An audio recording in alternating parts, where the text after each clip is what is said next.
નમસ્કાર વિદ્યાર્થી મિત્રો, આલ્ફા વિદ્યા સંકુલ તાલાળા ઓનલાઈન એજ્યુકેશનમાં આપનું હાર્દિક સ્વાગત છે। હવે આપણે લેક્ચર નંબર 12માં થોડાક અઘરા દાખલાઓ તરફ આગળ વધીએ કે અઘરા એટલા માટે કે આમાં 2-3 વસ્તુઓ તમને ભેગી કરીને આપેલી છે।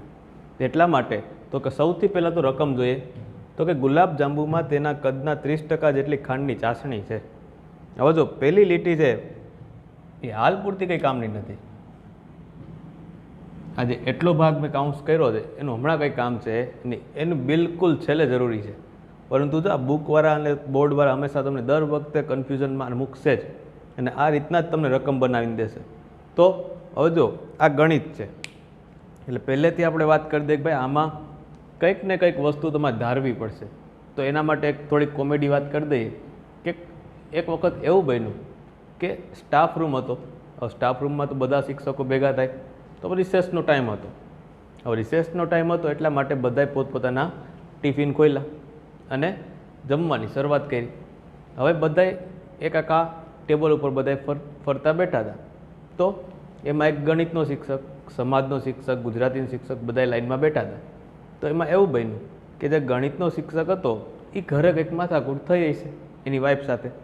એટલે એમાં એને એવું થયું કે ભાઈ એની ઘરવાળીએ ટિફિન તો મોકલું જ પરંતુ ટિફિનની અંદર શાક મૂક્યું નહીં, એટલે માત્ર રોટલી જ મૂકી। પછી તો કે આજે બીજા બધા બેઠા હતા એ બધાને ટિફિન કમ્પ્લીટ હતા। તો ભાઈ એણે બધાનું ભાઈ માપે બધા ટિફિન લઈને આવે તો બધા પાસે માપનું હોય પોતાના પૂરતું, એટલે ઓલા શિક્ષકે કોઈ પાસે શાકનું કંઈ માંગ્યું નહીં। તો હવે એમાં એવું બન્યું કે ભાઈ શું કરતા હતા તો કે બટકું તોડે, પછી જે ટિફિનનું ખાલી બોક્સ હતું જે શાક વગરનું જે ડબ્બો હતો એમાં બટકું જવા દે, જો ખાલી હતું છતાંય પછી શું કરે તો કે એ બટકું મોઢામાં મૂકે। હવે આ વસ્તુ બાજુમાં જે 2-3 શિક્ષકો બેઠા હતા એણે એ વસ્તુ નોટ કરી। તો એણે પૂછ્યું કે સાહેબ તમે આમાં શાક છે અને છતાંય એમાં દર વખતે બટકું લઈ જાઓ છો, આનું કારણ શું? તો પછી એણે હસતા હસતા જવાબ આપ્યો કે ધારો કે એમાં શાક છે, બરાબર। તો ગણિતમાં એવું જ છે કે તમને હમણાં જો આમાં જ વિચાર આવશે કે ભાઈ ગુલાબ જાંબુનો આકાર નળાકાર જેવો કોઈ દી હોય? આપણે કોઈ દી જોયો જ નથી। તો કે જો આમાં એવું જ કીધું ગુલાબ જાંબુનો આકાર નળાકારના બંને છેડે અર્ધગોલક જેવો છે, તો એનો આકાર આવો થયો।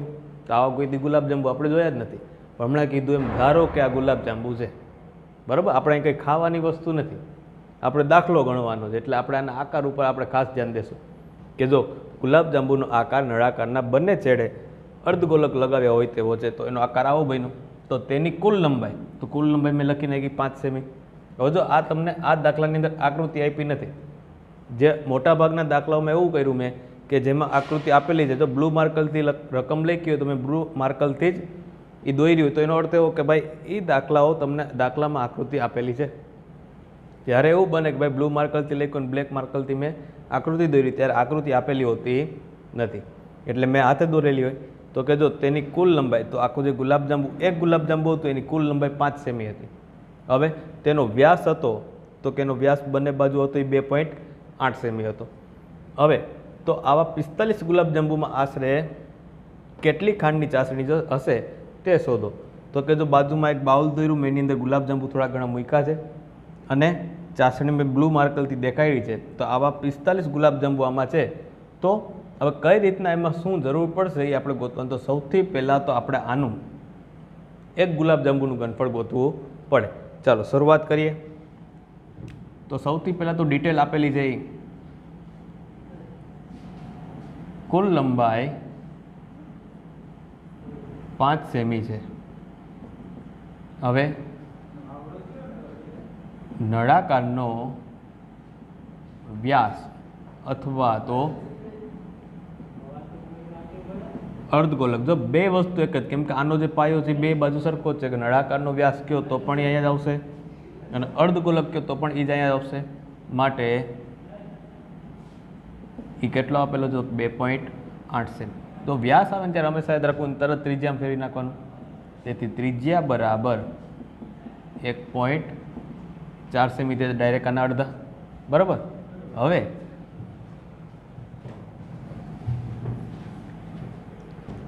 ચાલો તો અહીં ત્રિજ્યા છે 1.4 સેમી, તો કે હવે ડાયરેક્ટ કામ કરજો, વ્યાસના સીધા અડધા કરી નાખજો। જ્યારે પણ વ્યાસ આપે ત્યારે એને ત્રિજ્યામાં કન્વર્ટ કરવા પડશે। તો જો સૌથી પહેલાં તો કે જો બંને બાજુ અર્ધગોલક છે, આવો એક દાખલો આપણે ગણ્યો તો કેવો તો કે કેપ્સ્યુલવાળો, સેમ ટુ સેમ એ જ દાખલો અને એ જ રીતના આગળ વધવાનું છે. એટલા માટે હું આમાં ગણતરી એક કોઈ પ્રકારની કરીશ નહીં. છેલ્લે જ્યારે જરૂર પડશે કે આ 30%નું શું કરવું ત્યારે આપણે કામ કરશું. ચાલો તો હવે આની આગળ તો કે ગુલાબજાંબુનું ઘનફળ, તો કે જો અત્યાર સુધી ખાતા શીખા, કોઈ દી આના વિશે દાખલા ગણ્યા નહોતા, પરંતુ હવે ગુલાબજાંબુની ઘનફળ ગોતવાનું આવ્યું. તો આની અંદર તો કે જો બે વસ્તુ, તો કે નળાકારનું ઘનફળ વત્તા બે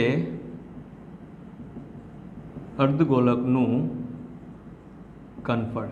જો આટલી હિન્ટ મળી એટલે મોટાભાગના છોકરાઓ દાખલો ગણી શકે. તો કે જો નળાકારના ઘનફળમાં એક તકલીફ પડશે. કઈ તકલીફ?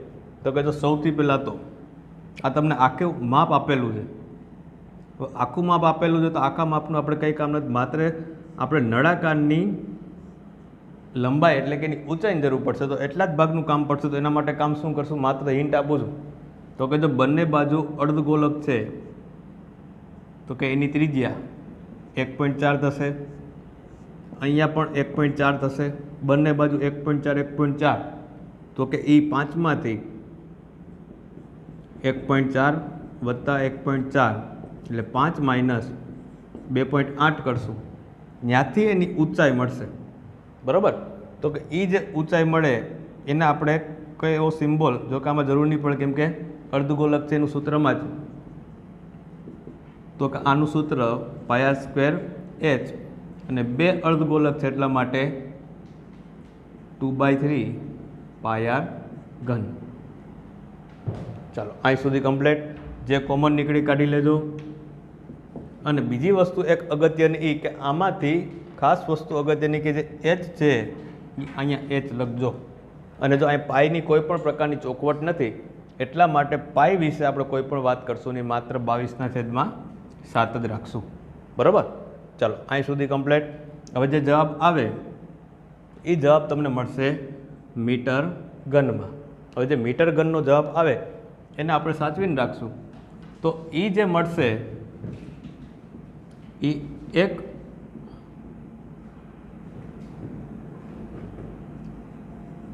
ગુલાબજાંબુનું ઘનફળ મળશે. પરંતુ આપણે એક ગુલાબજાંબુ અહીં આપેલા નથી. અહીંયા ગુલાબજાંબુ કેટલા આપેલા છે? તો કે અહીંયા એવા 45 ગુલાબજાંબુ છે, માટે 45 ગુણ્યા હા એક ગુલાબજાંબુનું ઘનફળ તમને જે મળ્યું હોય તે. બરાબર? એ જવાબ આવશે. એટલે તો કે જો અહીંયા સાદુરૂપ આપો તોય ઠીક છે, ન આપો તોય ઠીક છે. શું કામ? તો કે અહીંયા જે 45 અને જે આખું કાઉન્સ તમને જે જવાબ મળશે એને એમને એમ રાખો. હવે હું સમજાવું છું પહેલી લીટી. તો કે ગુલાબજાંબુમાં તેના કદના 30% જેટલી ચાસણી આપેલી છે. તો કે એના કુલ એનું જે ઘનફળ છે એમાંથી 30%ની જરૂર પડે છે ચાસણી. તો કે આપણે બધાને ખબર જ છે કે ભાઈ જે આખું ગુલાબજાંબુનું આપણે ઘરે બાઉલ જોઈએ તો કે ગુલાબજાંબુના બાઉલમાં ચાસણી હોય એ એનાથી આગળ ઢકાયેલી હોય. બરાબર? ક્યારેક એવું બને કે ભાઈ ચાસણી ઓછી થઈ જાય અને ઘણી વખત વધી પણ જાય, જેની બનાવવાની રીત. તો અહીંયા આપણે એના 30%, તો કે બીવાની કંઈ જરૂર નથી. તો કે અહીંયા જે જવાબ આવ્યો એના 30%,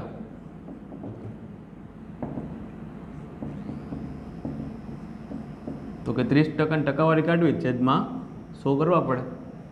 બરાબર? તો કે આનો જે જવાબ આવશે એ આમાં તમારે કેટલી ચાસણીની જરૂર પડે એ એનો ફાઇનલ જવાબ થશે. બરાબર? ચાલો એક વખત ફરી પાછું એને વ્યવસ્થિત જોઈ લેજો. અને જો ફરી પાછું વખત સમજાય તો ફટાફટ, કેમ કે આમાં થોડીક કન્ફ્યુઝન ન થાય એના માટે કે જો પહેલાં તો જેટલી ડિટેલ આપેલી લખો. તો ડિટેલમાં તો કે આકૃતિ આપેલી નથી પણ આપણે દોરવી તો પડશે અને વ્યવસ્થિત દોરજો. તો કુલ લંબાઈ જે 5 સેમી છે. તો કે હવે નળાકારની આપણે વાત કરીએ તો કે નળાકારનો વ્યાસ તમને આપેલો હતો એ 2.8 સેમી અને એમની ત્રિજ્યા ગોતીએ તો 1.4 સેમી. તો એ જ વસ્તુ પાછું બંને બાજુ અર્ધગોલક છે એના માટે થશે. તો કે અર્ધગોલક માટે વાત કરીએ તો કે અર્ધગોલકનું ઘનફળ જોતું પાયર ઘન. તો કે ત્યાંથી આર ફરી પાછો આપણે મેળવશું નહીં. શું કામ? તો કાંઈ બેનો પાયો એક જ છે એટલા માટે. તો કે અહીંયા પણ 1.4 જ આવશે. આખી ગણતરી કરશો એટલે એક ગુલાબજાંબુનું ઘનફળ મળશે. એક ગુલાબજાંબુનું આપણે જરૂર નથી, આપણી પાસે કેટલા છે તો કે એવા 45 ગુલાબજાંબુ છે. 45 ગુણ્યા તો કે જે તમારો જવાબ આવ્યો એ. હવે એમાં એવું કીધું કે જો તમને આ કદના 30% જેટલી ખાંડની ચાસણીની જરૂર પડે છે તો આની ટકાવારી કાઢી નાખો તો તમને 45 ગુલાબજાંબુમાં કેટલી ચાસણી જરૂર પડે એ તમને અહીં મળી જશે. અને આ ગણતરી જો મેં કરી નથી, શું કામ તો કે આવો એક કેપ્સ્યુલ દાખલો ગણ્યો હતો અને થોડુંક તમારું મગજ દોડવો. અને જો આમાં પણ મેં બિલકુલ આગળના દાખલાઓ કરતાં મેં ગણતરીમાં મીંડું વાળી દીધું. શું કામ તો કે અહીંયા પણ તમને ખબર પડી છે કે કઈ વસ્તુ કોમન કાઢવી, કઈ વસ્તુ કોમન ન કાઢવી, અને દાખલો કઈ રીતના સહેલો પડે, થોડુંક મગજ તમારું દોડવો. બરાબર, ચાલો એક વખત નજર ફેરવીએ પછી આપણે આગળ વધીએ.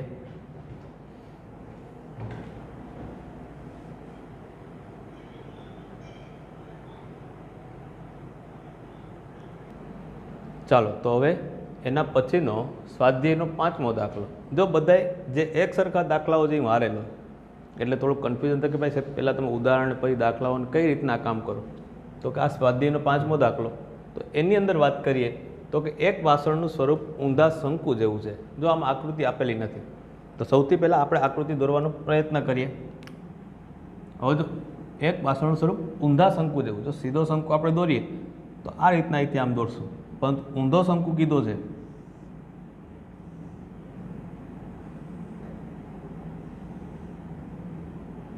આ પ્રકારનો બનશે. હવે શું કીધું તો કે તેની ઊંચાઈ 8 સેમી છે. ચાલો પછી તો કે તેની ઉપરના ભાગની ત્રિજ્યા, તો ત્રિજ્યા આપી દીધી એટલે વળી પાછાને કન્વર્ટ ન કરતા ત્રિજ્યા r બરાબર 5 સેમી છે. હવે બીજી હું તે ઉપરની ધાર સુધી પાણીથી ભરેલું છે. તો કે છલ ભરેલું આપણે વિચારી શકીએ કે અહીંયા સુધી એમાં પાણી ભરેલું છે. પછી તો કે જ્યારે વાસણમાં 0.5 સેમી ત્રિજ્યાવાળી ધાતુની ગોળીઓ નાખવામાં આવે, તો કે જે આપણે કહીએ છીએ ઓલા છરા જે આપણે બેરિંગમાં ઉપયોગ થાય છે એ પ્રકારના એમાં ગોળીઓ નાખવામાં આવી. તો એમાં ગોળીઓ નાખી તો શું કીધું તો આ ડિટેલ એક અલગ છે, એનું કામ આપણે અલગ કરવું પડશે. પછી શું કીધું તો કે ત્યારે 1/4 જેટલું પાણી, હવે આમાંથી ગોળીઓ નાખ્યા પછી 1/4 ભાગનું પાણી બહાર નીકળે છે. તો વાસણમાં નાખેલી ધાતુની ગોળીની સંખ્યા શોધો. તો કે જો આની અંદર કેટલી ગોળી નાખીએ છીએ આપણે ખબર નથી, હવે એ ગોળીની સંખ્યા ગોતવાની છે. ચાલો જો બહુ સિમ્પલ દાખલો, આખા દાખલાનું તમને હું પહેલાં મૌખિક કહી દઉં કે આમાં કામ હું કરવા. સૌથી પહેલું કામ આખા શંકુનું ઘનફળ ગોતી લો. આખા શંકુનું ઘનફળ ગોતી લો, તમારી પાસે બધી ડિટેલ છે, ઊંચાઈ પણ છે ત્રિજ્યા પણ છે, એટલે શંકુનું ઘનફળ મળી ગયું. કયો હા તો કે હા.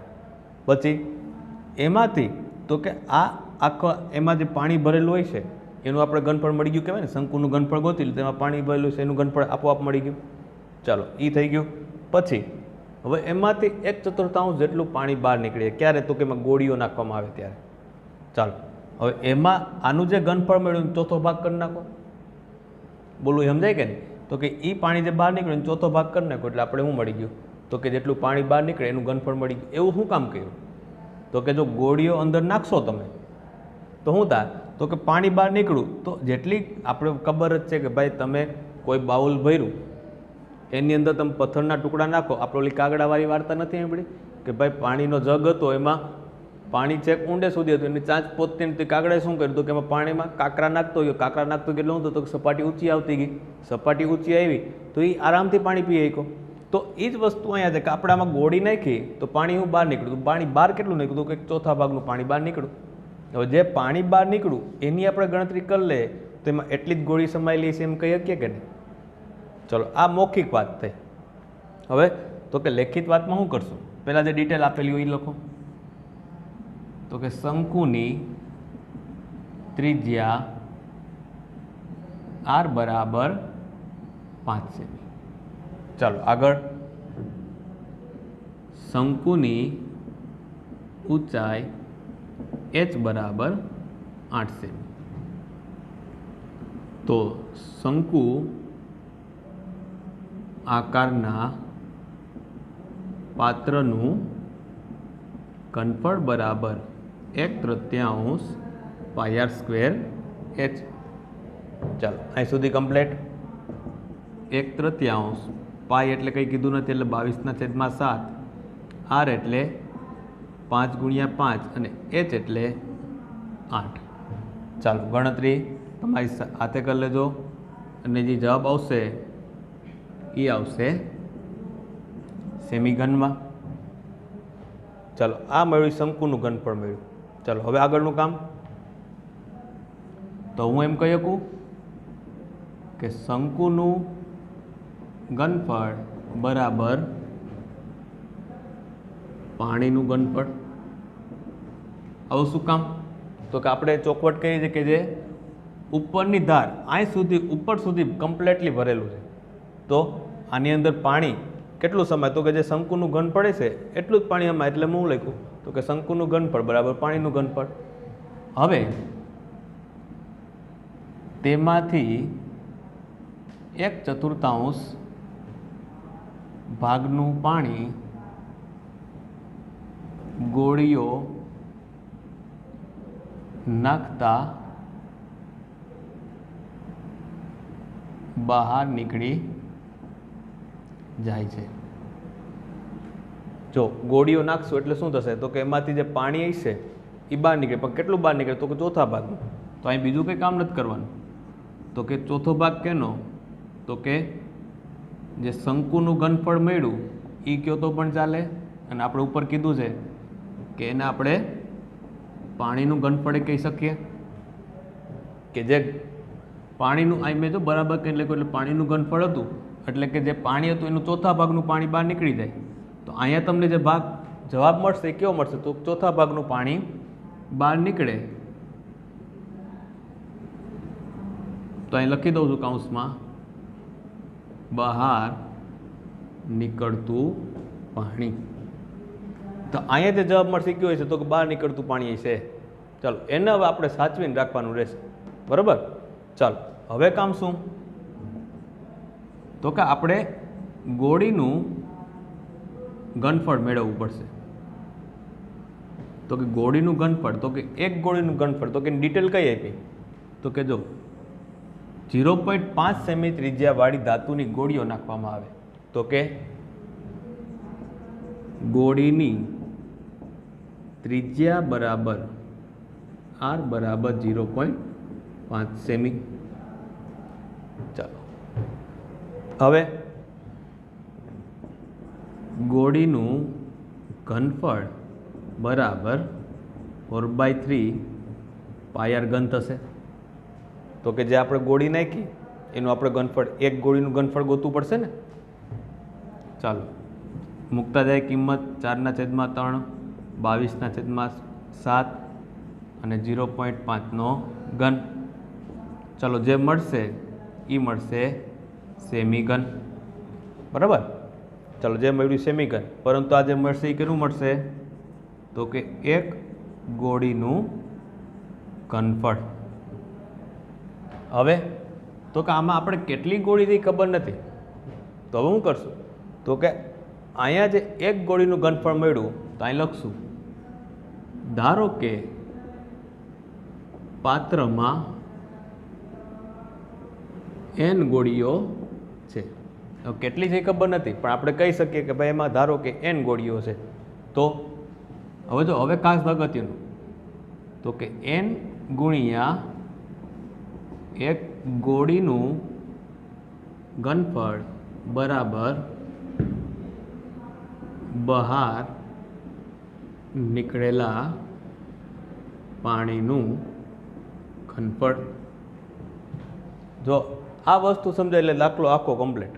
જો આપણી પાસે ધારો કે એમ કહી દીધું ભાઈ 40 ગોળી છે, તો કે એનું ઘનફળ કેટલું? તો આપણે જો આગળનો દાખલો ગુલાબજાંબુવાળો હતો તો પહેલાં શું કહ્યું? તો કે એક ગુલાબજાંબુનું ઘનફળ ગોઈતું. પછી તો કે એવા 45 ગુલાબજાંબુ હતા, તો શું કર્યું? તો કે 45 ગુણ્યા એક ગુલાબજાંબુનું ઘનફળ, તો 45 નું ઘનફળ મળી ગયું. પણ અહીંયા શું કીધું?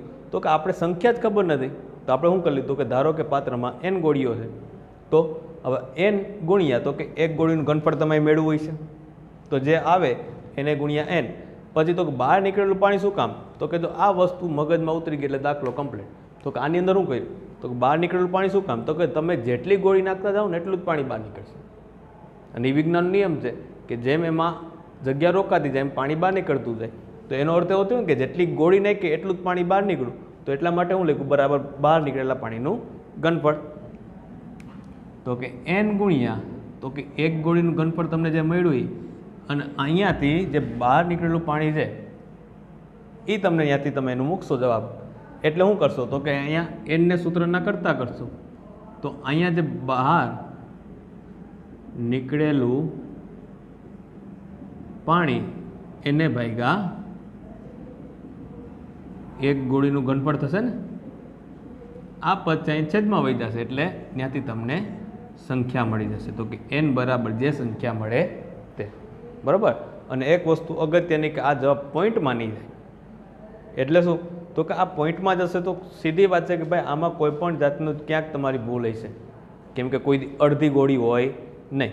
એટલે અહીંયા જે સંખ્યા મળશે એ પૂર્ણ સંખ્યા જ મળશે, કેમ કે સંખ્યાની વાત છે અને આપણે સંખ્યા ગોળીને ગોતવાની હતી. એટલા માટે આપણે અહીંયા જે કોઈ પણ જવાબ મળશે એ પૂર્ણ સંખ્યા દેશે. કદાચ તમારા પોઈન્ટમાં જવાબ આવે તો આપણે સમજવાનું, કાં તો જો તમારો અહીંયા ઘનફળ ગોતવામાં ભૂલ હોય, કેનું ઘનફળ, તો કે શંકુનું, અથવા તો જે બહાર નીકળતું પાણી છે ત્યાં ભૂલ હોય, અથવા તો એક ગોળીનું ઘનફળ ગોતવામાં ક્યાંક ભૂલ હોય. 3 જગ્યાએ તમારે ગણતરી કરવાની છે.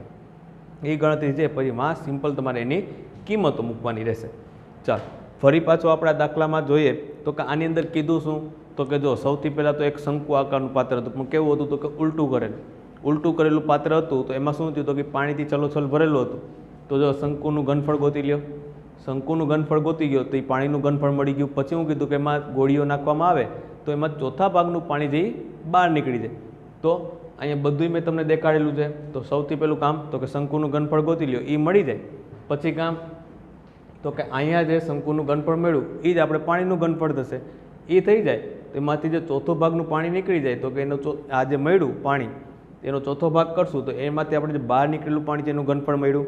પછી તો કે એના પછી આપણે એવું કીધું કે 0.5 સેમી ત્રિજ્યાની ધાતુની ગોળીઓ એ પાણીની અંદર નાખવામાં આવે એટલે જ એમાંથી ચોથા ભાગનું પાણી બહાર નીકળે. તો ગોળીનું ઘનફળ ગોતી લ્યો, એ મળી જાય, એને સાચવી લ્યો. પછી અગત્યની વસ્તુ અહીંયા છે તો કે ધારો કે પાત્રમાં n ગોળીઓ છે, આપણે કેટલી ગોળીઓ છે એ ખબર છે નહીં. તો કે n ગુણ્યા એક ગોળીનું ઘનફળ એના બરાબર તો કે બાકી રહેલા એટલે બાકી જે બહાર પાણી નીકળેલું છે એનું ઘનફળ. અહીંયા જેટલી કિંમતો મૂકશો ત્યાંથી તમને n મળશે. હમણાં છેલ્લે કીધું એમ કે ભાઈ n મળશે એ પૂર્ણ સંખ્યા જ મળશે. જો પોઈન્ટમાં જવાબ આવે તો સમજવાનું કે આપણી ક્યાંક ભૂલ ગણતરીમાં છે. ચાલો એક વખત નજર ફેરી લ્યો પછી આગળ વધીએ.